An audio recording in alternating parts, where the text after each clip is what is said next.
Hello my friends and welcome back. Thank you very much for being with me again today. Well, we have a little country called Burundi, and Burundi wants to go nuclear.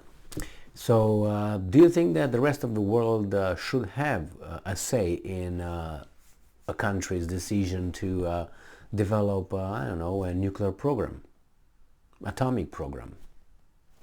Yeah or no? Well, it depends. People say, yeah, there's no problem, but they should be monitored. By whom? And why by those? Anyway, let's see what's going on here with Burundi. This article comes from Sputnik and is from today, the 22nd of November 2022. Burundi wants to build nuclear power plant jointly with Russia, develop nuclear power industry, minister says. That's very good. So Burundi wants to develop nuclear power industry and build nuclear power plants with Russia's assistance.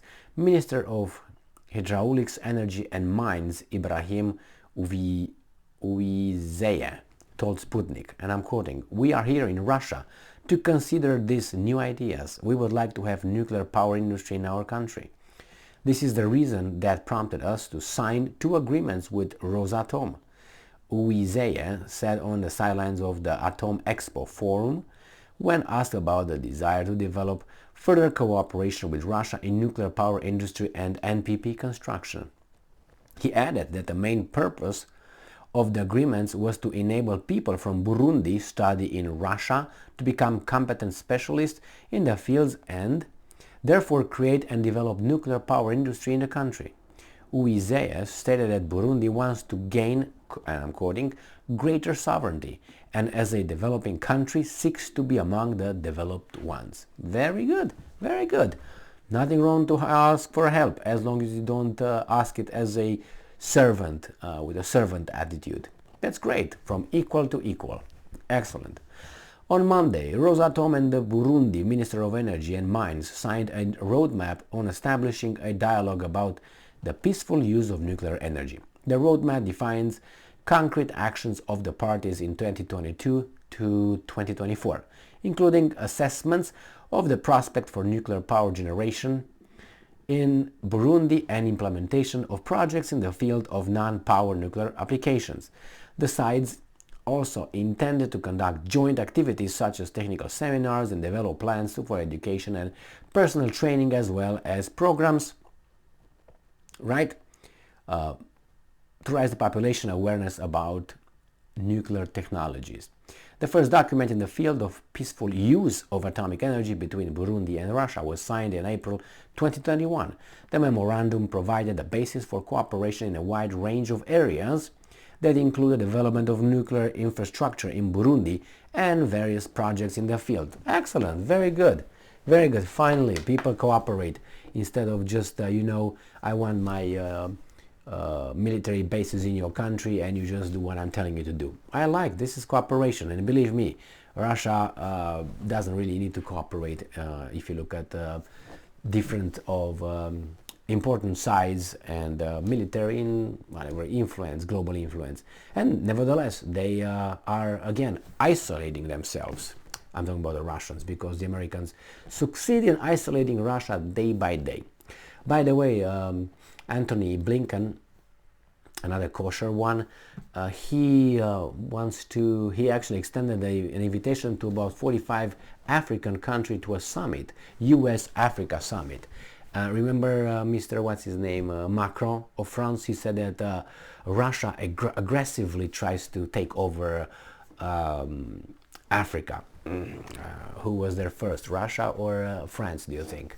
And who has history with Africa, France, do you think, or Russia? So who's talking? And then I wonder if he's going to say anything about the Americans who straight invite 45 nations or Africa. How is that? Just, I don't know, mild friendship massage session? I don't think so. We'll see who goes. We'll see who goes because the United States doesn't really have, I think as of now is lagging behind China a big time, and by influence and investments. But hey, maybe they catch up. The problem is the Chinese learned the style from the United States, which is you go, you say, hey, how are you doing, guys? Okay, well, I came here to help. You know, and oh yeah, thank you very much. How would you help us? Well, we're gonna give you some loans. We're gonna give you some aid, and then nothing. It's okay. It's okay. Well, here it is. And you do this for a few times, and then after you do it a few times, you condition them like Pavlovian conditioning, and then after you give them a few times, they get used to getting money from you. And then when you go over there, you little by little, you stick your ass in their internal affairs, and you start changing and creating the new generation that you educate in your country, which after that they will return and be very much supported, so they get,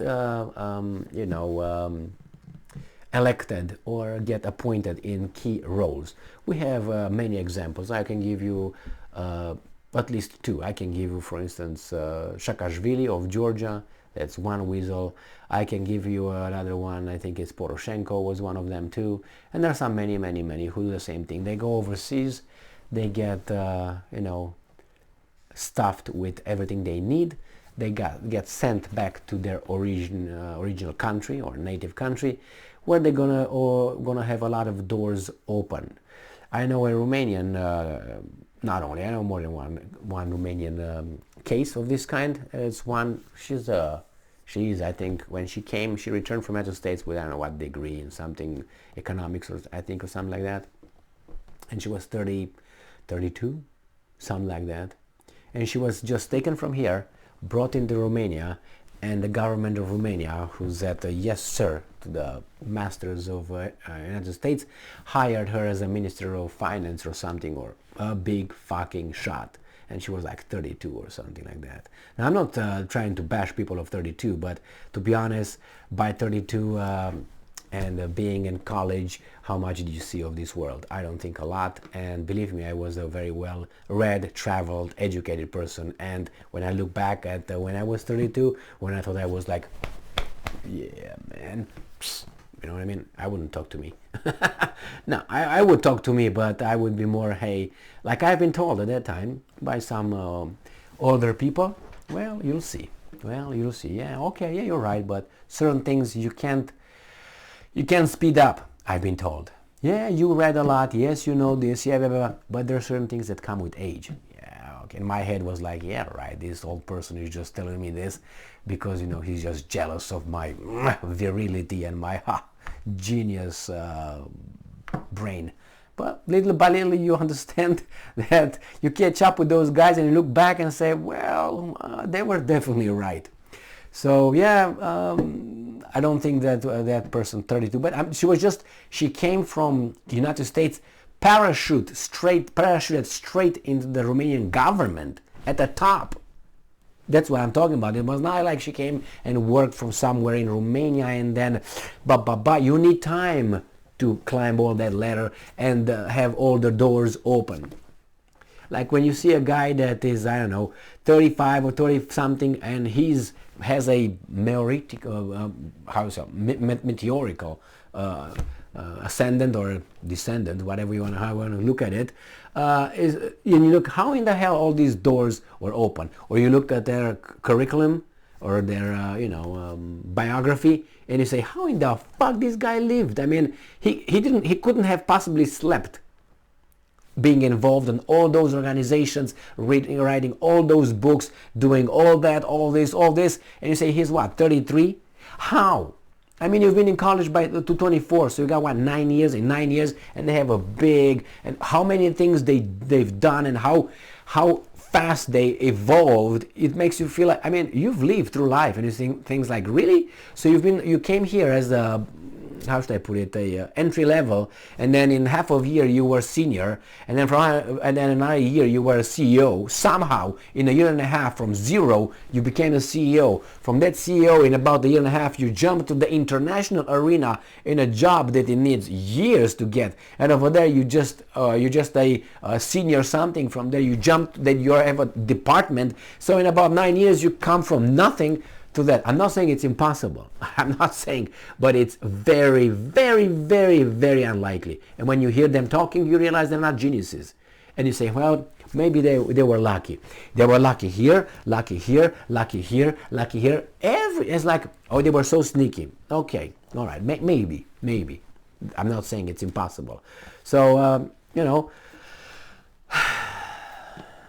remember now with the Burundi, the same way. Russia comes in, helps a little bit, opens those educational centers and all that, and then from those people will be promoted in key positions. That's how you that's how you do it.